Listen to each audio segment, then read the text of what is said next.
তটিনী বিজিতকে বলছে, একটা থাপ্পড় মারতাম ঠাটিয়ে তোমার গালে। আয়ুষীর দিদি হিসেবে বুঝিয়ে দিতাম কত ধানে কত চাল। তোমার প্রত্যেকটা অফিসে রেট হয়েছে, সেটা তুমি খুব ভালো করেই জানো। এবার তুমি কোথায় পালাবে বিজিত লাহিড়ী? তোমার পিছনে ছুটবে আইন। আর বলছে, আর তুমি জানো না আইনের হাত কত লম্বা হয়। সেই লম্বা হাত দিয়ে তোমার কলারটা ধরে তুলে নিয়ে আসবে, আর সেটা তুলবো আমি। পাশ থেকে লাট্টু কথাগুলো শুনছে আর একটু অবাক হয়ে যাচ্ছে তার মাম্মিকে দেখে। বিজিত লাহিড়ী বলছে, আমিও প্রমাণস্বরূপ আপনার এই স্বরূপটা সকলের সামনে নিয়ে আসব। লাড্ডু তার মাসির ফোন থেকে পরশুরামের কাছে ফোন করে বলে, পা, মাম্মি না আয়ুষী মাসির যার সাথে বিয়ে হবে তার সাথে কথা বলছিল। ওই বলছিল গুলি করবে।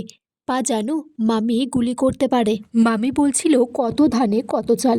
আচ্ছা পা, মামি কি চালের ব্যবসা করবে? পরশুরাম বলছে, হ্যাঁ বাবা, আমিও জানি, কিন্তু তোমার মাম্মি যে কে সেটা আমিও বুঝে উঠতে পারছি না। তটিনী উল দিয়ে সোয়েটার বুনছে আর গান করছে। তখন পরশুরাম পিছন থেকে এসে জড়িয়ে ধরেছে। তটিনী তো চমকে গেছে, বলছে, তুমি বলবে তো তুমি এসেছো? পরশুরাম বলছে, সোয়েটারটা একটা কিনে নিলেই হয়ে যায়। তটিনী বলছে, উল দিয়ে সোয়েটার বানালে আমার খুব ভালো লাগে, আর বাচ্চাদেরও একটু সস্তা পড়বে। তখন তটিনীর ফোনে সেই প্রাইভেট নাম্বার থেকে ফোন আসছে।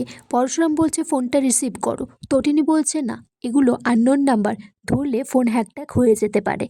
এদিকে পরশুরাম নিশাকে বলছে, আমি কোন সময় কোন কফি শপে যাব টাইমটা জানিয়ে দেব। তটিনী পরশুরামের জন্য চা করে নিয়ে আসলে পরশুরাম বলছে, তোমাদের বাড়ির চা পাতা খুব দামি, তাই তো তোমার বাবা আমাদের বাড়ি থেকে এক কাপ চাও খাননি। তটিনী বলছে, তুমি খুব কষ্ট পেয়েছো না? পরশুরাম বলছে, আসলে তোমার বাবার বাড়ির লোকজন সব কিছু অর্থ দিয়ে বিচার করে, ওরা বুঝতে পারে না এই চায়ের মধ্যে কতটা ভালোবাসা মিশে আছে। তটিনী পরশুরামকে বলছে, তুমি চাটা খেয়ে নাও, ঠান্ডা হয়ে যাচ্ছে। পরশুরাম বলছে, তুমি চা করে নিয়ে এসেছো আর খাবো না?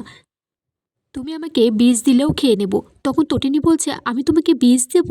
তুমি কেন এরকম করছো বলে কান্নাকাটি করছে। পরশুরাম তখন বলছে, তুমি বাড়ি ফিরবে না? তোমাদেরকে ছাড়া ওই 600 স্কোয়ার ফুট আমার ফাঁকা ফাঁকা লাগে। আগামী পর্বে দেখা যায় জিৎ মুখার্জি তটিনীকে বলছে যে, তুই আয়ুষের বিয়েতে কিছু গন্ডগোল পাকাস না প্লিজ, হাত জোর করছি তোর কাছে।